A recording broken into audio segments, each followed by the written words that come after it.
두 번째 주제는 AI를 활용한 시 생성입니다. 어떻게 보면 챗GPT도 이 언어 모델이기 때문에 시를 지어달라고 하면 가능할 거예요.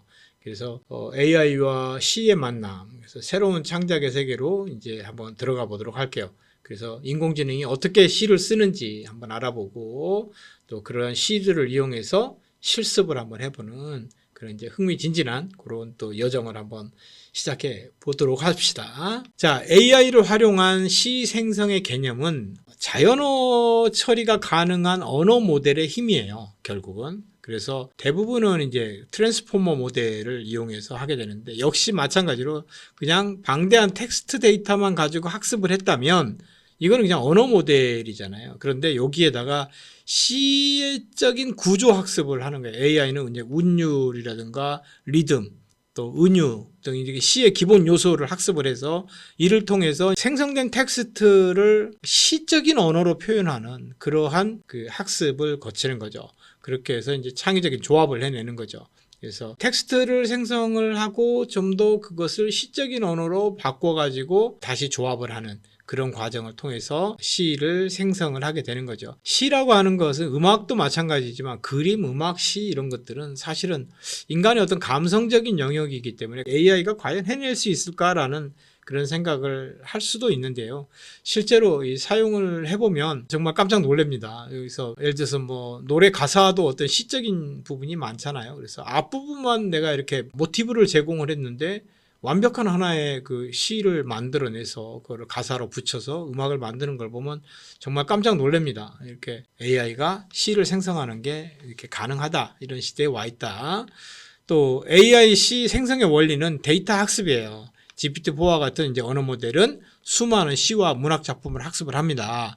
이렇게 해서 이제 언어의 패턴하고 구조를 이해를 하는 거예요. 그렇게 하고서 중요한 것은 이제 학습된 데이터가 있으면 거기서 AI가 시의 구조와 특징을 인식을 합니다. 운율이라든가 은유하는 방법, 은유법 또는 감정 표현 등을 이게 파악을 해가지고 새로운 시를 생성해내는 이렇게 독창적인 시를 생성해내는 과정을 거치게 되죠. 자, 그래서 시 생성 도구가 많이 있어요. Talk to Transformer, GPT-2 모델을 기반으로 한 간단한 시 생성 도구라고 그러는데 짧은 프롬프트로 이제 시를 만들 수 있다. 그래서 트랜스포머가 결국은 그 GPT의 기본 모델이잖아요. AI 모델. 그래서 이제 Talk to Transformer라는 걸 쓴 것 같고요. 또 인퍼킷이라는 게 있는데요. 다양한 장르의 텍스트를 생성할 수 있는 도구다. 시뿐만이 아니라 이제 산문도 작성이 가능한 그런 것들이다라고 이렇게 소개를 하고 있습니다. 또 GPT-3는 이제 가장 강력한 언어 모델, 지금은 뭐 GPT-4도 있고 4.5도 있고 또 뭐 여러 가지 모델이 있잖아요. 또 캔버스도 있고 그래서 이제 가장 강력한 언어 모델 중 하나로 복잡하고 정교한 시를 생성할 수 있다. GPT-4, 5 캔버스 같은 거를 사용을 한다면 오른쪽에 캔버스에서 시를 해주면 이 부분은 좀 더 언어를 좀 이제 사용하는 것들을 좀 더 시적으로 바꿔라든가 너무 이게 은유적이니까 좀 와닿지가 않는다. 뭐 이런 부분들을 이렇게 서로 대화하면서 시를 만들어 나갈 수 있는 이제 그런 것들이 지금 도구로 많이 나와 있어요. 그래서 GPT-3든, GPT-2든, GPT-4든 이렇게 계속 한번 활용을 해서 뭐 지금은 굳이 뭐 GPT-2를 찾아서 쓸 일도 없고요. GPT-3를 찾아서 쓸 일도 없겠죠. 많이 공개되고 우리한테 제공되고 있는 GPT-4, 5를 이용해서 한번 시를 만들어 보는 것도 재미있을 것 같아요. 늘 그렇지만은 생성형 AI, 대화형 AI를 통해서 기본적인 텍스트를 만들고 그것들을 가져다가 또 음악 사이트에 가서 완전한 어떤 그 가사나 또 음악을 만드는데 이렇게 사용을 할 수도 있어요. 그래서 그런 부분들도 한번 활용해 보면 재미있는 그런 결과가 나올 것이라고 봅니다. 자, AI로 시를 생성을 할 때 실습 준비하는 것은 이제 어떤 걸 쓸 거냐. 그래서 초보자는 이제 톡투 트랜스포머를 권장을 하고 있네요. 그래서 계정 만들고 인터페이스 숙지하고 대부분의 요새 이제 사이트들은 굉장히 직관적인 사이트들을 UI를 제공을 하기 때문에 특별히 인터페이스를 익히는 거는 이렇게 중요하지도 않은 것 같아요. 지금은 굉장히 그런 부분에서 사용자 경험 측면에서 많이 발전을 했기 때문에 우리가 손쉽게 쓸 수 있다. 이렇게 이해하시면 됩니다. 자, 그 다음 다음에 그 텍스트 입력과 주제 설정. 그래서 원하는 시의 또 가사의 주제를 선정을 하고, 예를 들어서 봄이라는 주제를 선택하는 거. 그다음에 핵심 단어에서 봄과 관련된 핵심 단어들, 꽃, 새싹, 따뜻함, 뭐 아지랑이, 또 이런 것들, 또 봄비, 이런 것들 단어를 좀 선택을 하면 좋을 것 같고, 그런 것들을 이제 토대로 해서 프롬프트를 작성을 하는 거예요. 나는 이러이러한 느낌의 이 시를 만들고 싶다, 이렇게 하는 거죠. 그래서 GPT하고 대화할 때하고 마찬가지예요. 좀 더 구체화된 그런 것들을 제공하면 거기에 맞는 어떤 결과물을 만들어 줍니다. 자, 그래서 스타일 지정도 뭐 자유시나 소네트나 뭐 시조나 뭐 내가 원하는 스타일대로 이렇게 지정을 해주게 되면 시가 만들어지는 그런 구조로 되어 있어요.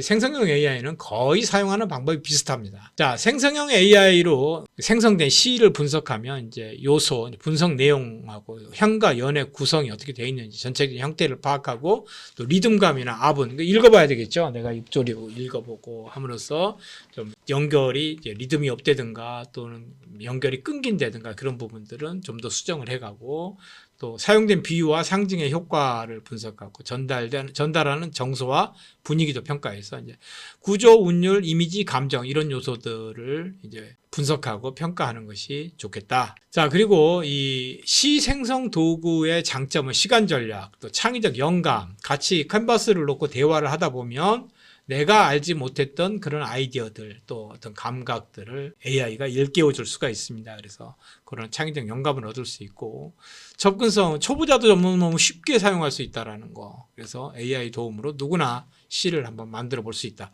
잘 다듬고 해서 한번 시집 한번 내보세요. 꼭이요. 네. 자, 그래서 AI 시 생성의 한계는 감정의 깊이는 당연히 있겠죠. 인간처럼 그렇게 복잡한 감정을 뭐 우프다, 우프다 뭐 이런 그런 것들 있잖아요. 그런 감정들은 AI가 과연 이해할까요? 네. 또 문화적 맥락도 있겠고 독창성의 한계도 있을 것이다. 이렇게 한계를 보고 있어요. 자, AI 시 생성의 활용 사례를 보면은 이제 작가의 영감 도구로서 이렇게 사용하는 거죠. 그래서 도움을 받으면서 하는 거. 그다음에 교육 현장에서는 이제 학교에서 AI 시 생성 도구를 활용해서 이제 창의적인 글쓰기 수업을 하는 거죠. 학생들이 재미있게 AI하고 같이 대화하면서 사용할 수 있는.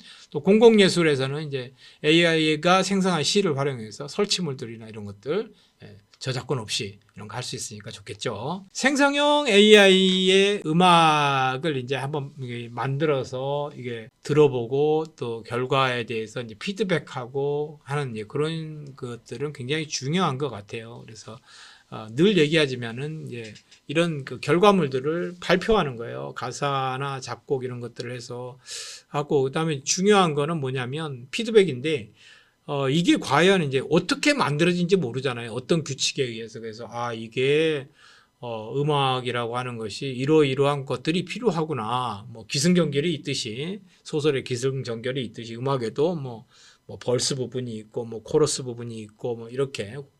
이런 부분들에 대해서 좀 더 깊이 있게 토론하면서 좀 배워가는 것도, 그것도 좋은 것 같아요. 그렇게 하다 보면 음악에 대한 이해가 조금씩 좀 더 깊어지지 않을까요? 다음에 또 개선 방안을 모색하는 거, AIC를 더욱 발전시킬 방법에 대해서 같이 한번 의논해 보는 거예요. 그래서 인간의 감성을 어떻게 더할지. 그래서 시 하나만 가지고는 조금 더 이제 부족할 수가 있으니까 그러한 시에다가 또 어떤 그 작곡 영역을 집어넣어서 또 해보는 것도 있어요. 그래서 제가 한번 제가 만들었던 노래를 한번 여러분들하고 공유를 해보도록 할게요. 그래서 여기 보면은 여기 이제 홈이 있고 크리에이트 만드는 데가 있잖아요. 그다음에 라이브러리 가면은 이렇게 세 가지를 해놨는데요. 이 첫 번째 곡을 한번 들어볼게요. 그래서 이거는 이제 발라드풍으로 만들어진 것 같아요. 작곡이. 사라져, 이제 볼 수 없지만 마음에 남아 소녀 꿈이어도 좋아 그래도 다시 만나 소녀 소녀 다시 볼 수 있나 소녀 소녀 다시 만나. 네, 이렇게 노래가 나오고, 또 이거는 또 다른 장르로 만든 거니까 한번 들어볼게요. 어떻게 됐는지.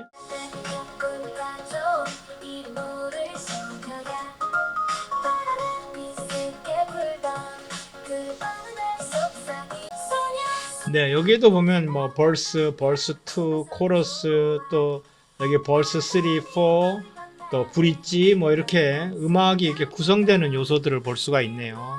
이런 것들을 보면서 우리가 음악을 좀 더 이해하고 그렇게 할 수 있는 그러한 도구로서도 음악 공부를 하는 이런 도구로서도 사용할 수 있는 것 같습니다. 여기까지 이제 그 생성형 그 AI 이제 시를 직접 작곡하는 사이트에다가 같이 넣어서 이렇게 한번 노래를 만들어 보는 그 결과물까지 한번 우리가 같이 살펴봤어요.